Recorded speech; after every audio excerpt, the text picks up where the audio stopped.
5, क्या है? चैप्टर 5, और चैप्टर 5 का नाम है क्या? अरिथमेटिक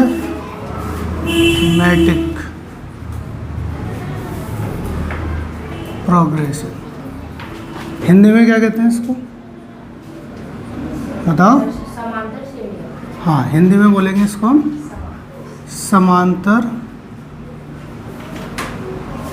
श्रेणी। ठीक है, अब ये होती क्या है समांतर श्रेणी? वैसे तो बहुत इजी है ये चैप्टर, ठीक है।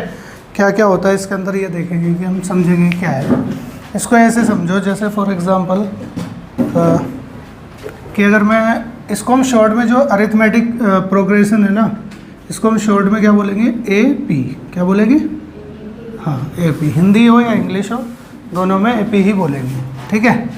तो AP में सबसे पहले हमें ये पता होना चाहिए कि एक्चुअल में AP होती क्या है।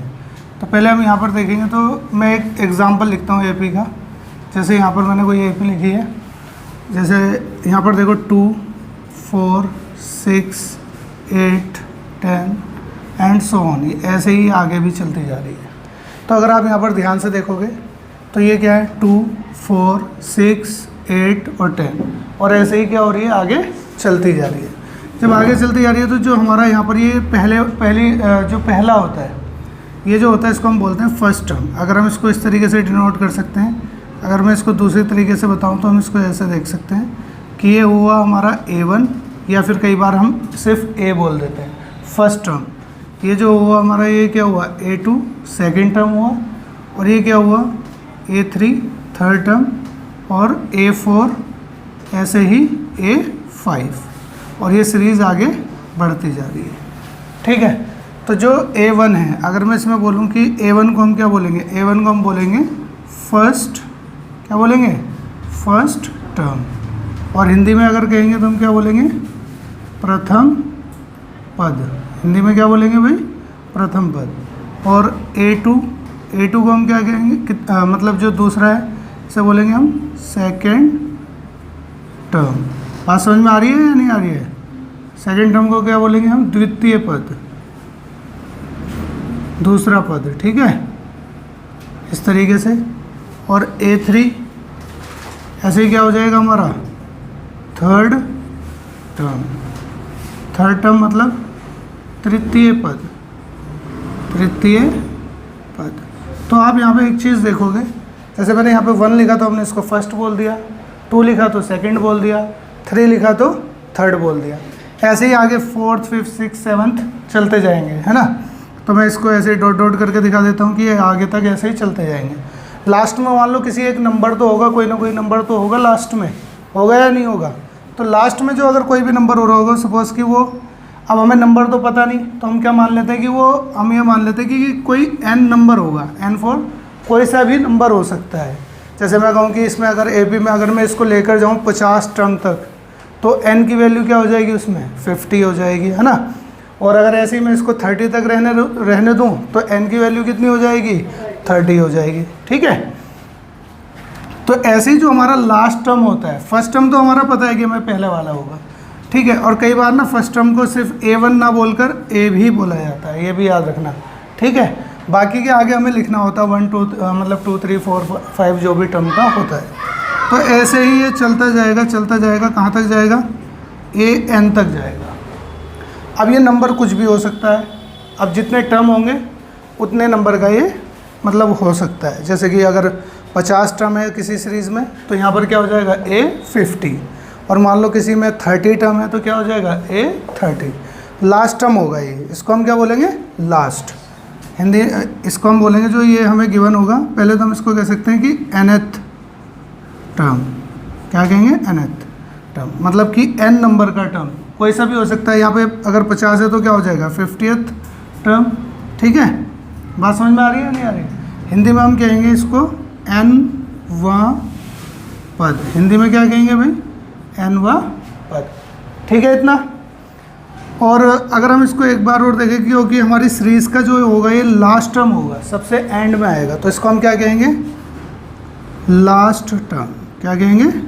Last term. यानी कि हिंदी में कहेंगे तो इसको अंतिम पद। क्या कहेंगे? अंतिम पद। इतनी बात समझ में आई? तो अगर मैं इस सीरीज़ में आपसे पूछूँ कि थर्ड टर्म कौन सा है तो आप बता दोगे 6, है ना।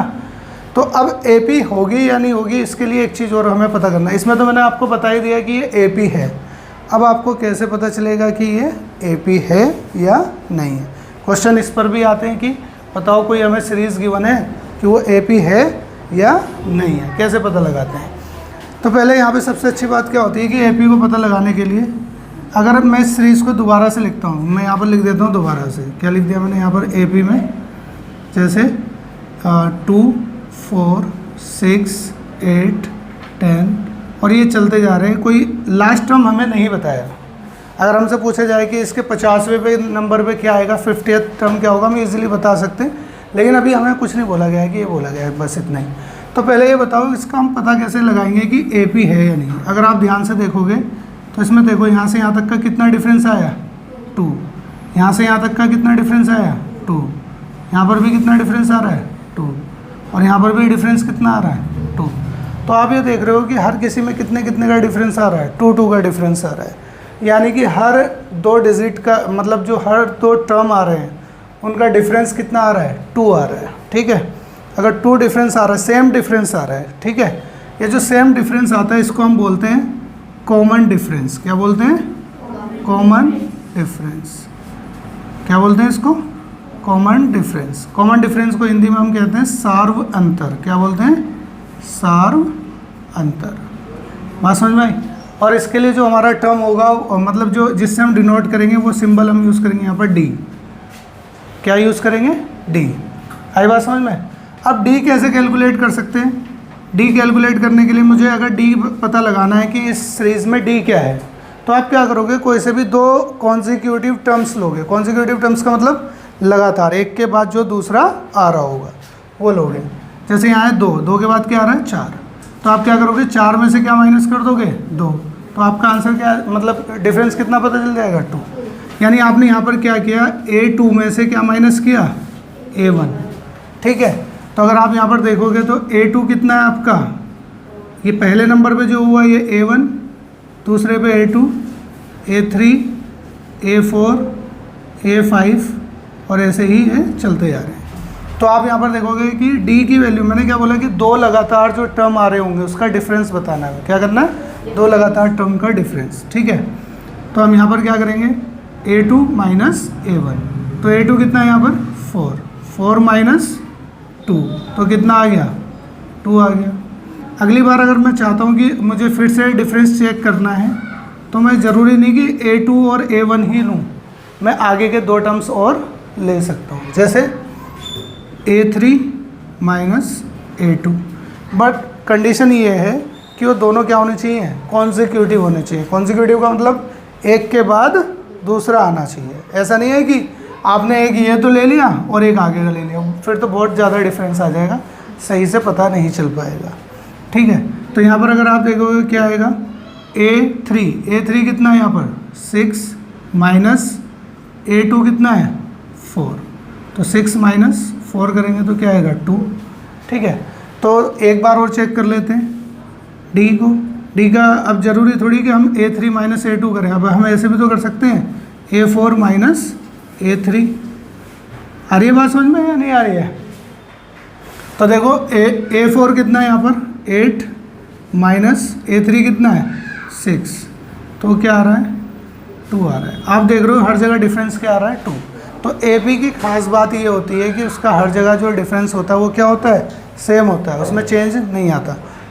अगर क्या हो गया अगर कोई ऐसी सीरीज़ है जिसमें डिफरेंस सेम ना आए तो इसका मतलब वो AP नहीं है। जैसे मैं एक एग्जांपल लेता हूँ, यहाँ पे एक एग्जांपल ले लेते हैं हम। जैसे फॉर एग्जांपल मैंने लिया 3 5 7 और आगे ले लिया मैंने 10, फिर ले लिया 15, फिर 20 या फिर 27। इस तरीके से मैंने टर्म ले लिया। अब आपसे पूछा जा रहा है कि बताओ ये AP है या नहीं है।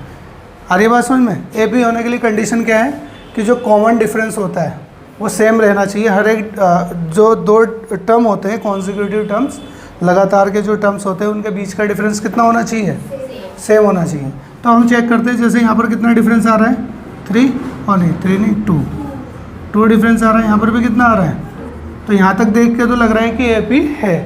आगे और चेक करते हैं। जैसे हम यहाँ पर पहुँचे, क्या आया इसका डिफरेंस 3, तो डिफरेंस फिर आगे और देखा हमने क्या है 5, फिर देखा फिर से 5, फिर 7। क्या इन दो लगातार टर्म्स का डिफरेंस सेम आ रहा है? नहीं आ रहा। इसका मतलब जब डिफरेंस सेम ना आए, इसका सीधा सा मतलब ये हुआ कि ये AP नहीं है।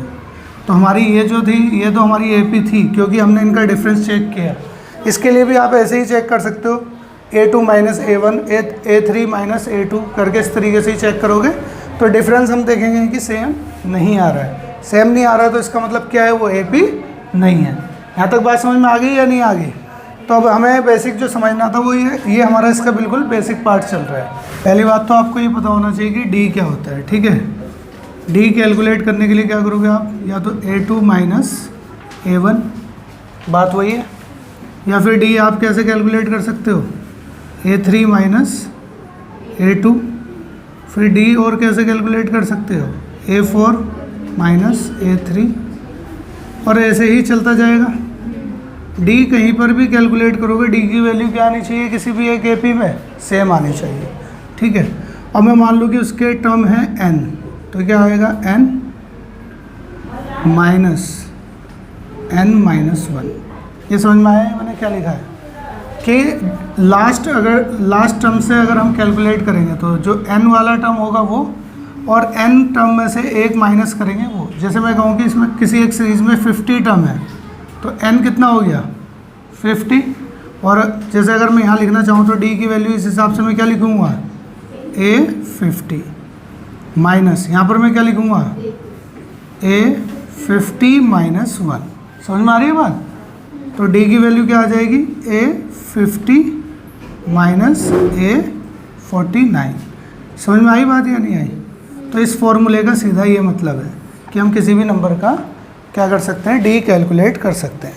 एक तो AP हमारी सिंपल ऐसे ही लिखी हो सकती है सीरीज़ में इस तरीके से, या फिर हम कह सकते हैं A1, A2, A3, A4, A5 and so on, आगे तक चलती जाएगी, ठीक है। एक तरीका और है कि AP को हम एक तरीके से और लिख सकते हैं जो हमारे लिए बहुत ज़्यादा यूज़फुल है। जब हम क्वेश्चन सॉल्व करेंगे ना आगे, तो उसमें हमारे बहुत ज़्यादा काम आने वाला है ये तरीका। तो ध्यान से समझो कि हम कैसे कर सकते हैं AP को। तो पहला टर्म तो हमारा A होगा, दूसरा क्या होगा, A प्लस D। क्या होगा, A प्लस D। एक्चुअल में इनमें डिफरेंस कितने का आ रहा होता है, सेम डिफरेंस आ रहा होता है। जैसे मैं ये सीरीज़ लेता हूँ, जैसे इसका पहला टर्म क्या है, इसी से इसको मैं समझाता हूँ तुम्हें।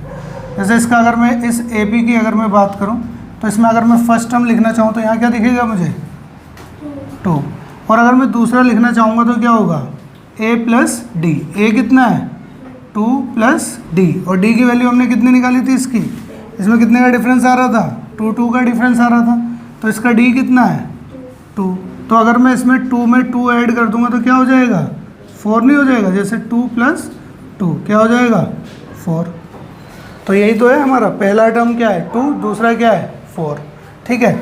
ऐसे ही अगर मैं चाहता हूँ कि मुझे थर्ड टर्म कैलकुलेट करना है, तो थर्ड टर्म के लिए मैं क्या कर सकता हूँ,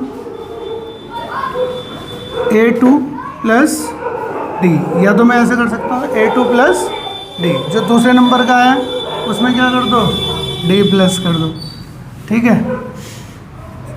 या फिर आगे और क्या कैसे कर सकते हैं हम, A3 प्लस D, ऐसे भी आ जाएगा।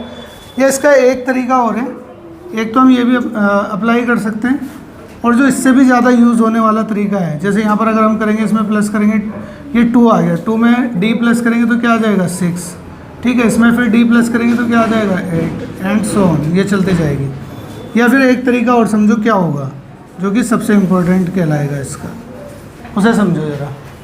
क्या है, लिखेंगे इसको ऐसे ही, A1 मान लो फर्स्ट टर्म हो गया, दूसरा क्या होगा A1 प्लस D। A1 भी कह सकते हैं या सिर्फ A भी बोल सकते हैं, ठीक है। जो नेक्स्ट टर्म आएगा वो ऐसे आएगा A1 प्लस 2D, एक D एक्स्ट्रा होता जाएगा, हर बारी क्या होता जाएगा, एक D और ऐड होता जाएगा। जैसे यहाँ पर आएगा फिर A1 प्लस 3D, आ रही है बात समझ में। फिर अगर हमें और चाहिए, फोर्थ वाला भी चाहिए, फिफ्थ टर्म भी चाहिए, तो क्या हो जाएगा A1 प्लस 4D। सपोज़ कि ऐसा समझो कि मुझे कैलकुलेट करना है A50, कैलकुलेट करना है, क्या करना है A50। तो कैसे आएगा, A1 प्लस इससे एक कम D कितना 49D। इस तरीके से हम लिख सकते हैं। ये बहुत यूज़फुल है, सबसे ज़्यादा यूज़ होगा क्वेश्चन जब हम क्वेश्चंस सॉल्व करेंगे। फॉर एग्जांपल मान लो कि मुझे अगर ऐसे बताना है कि कोई मुझसे कहे कि 99 बताओ, तो 99 के लिए हम क्या लिख सकते हैं, क्या लिख सकते हैं बोलो, A1 प्लस इसमें से एक कम कर लो, क्या हो गया 98D। इस तरीके से लिख सकते हैं। और मान लो किसी से पूछ लिया कि 501 बताओ, किसी से अगर ये टर्म पूछ लिया कि 501 बताओ, क्या आएगा बताओ, A1 या फिर सिर्फ A भी बोल सकते हैं। यहाँ पर क्या आएगा 500D। समझ में आया कि किसी भी सीरीज़ को हम कैसे कर सकते हैं। एक तो हमारा सिंपल तरीका ये है कि हम इस तरीके से देख लें, या फिर हमारा एक तरीका ये भी है कि हम इस तरीके से कर लें A प्लस D, फिर ये जो आगे हमारा, या फिर हम इसको बोल सकते हैं A1 प्लस D, तो आगे A2 plus D, A3 plus D and so on. या फिर क्या होगा A1 प्लस A1 में क्या करते हैं D प्लस, अगली बार उसमें थर्ड टर्म होगा। एक्चुअल में ये क्या है, ये अगर आप देखोगे तो ये फर्स्ट टर्म है, और ये अगर देखोगे तो ये कौन सा टर्म है सेकंड, और ये कौन सा टर्म है थर्ड, और ये कौन सा टर्म है फोर्थ, और ये फिफ्थ टर्म हो गया, और ऐसे ही आगे बढ़ते चले जाएंगे। ठीक है, तो आप हर बारी क्या देख रहे हो, जब आप ये टर्म लिख रहे हो तो उससे एक कम D उसमें क्या हो रहा है, प्लस हो रहा है। जैसे फिफ्थ टर्म की हम बात करते हैं, A1 तो है, साथ में क्या आ गया 4D। इतनी बात समझ में आई।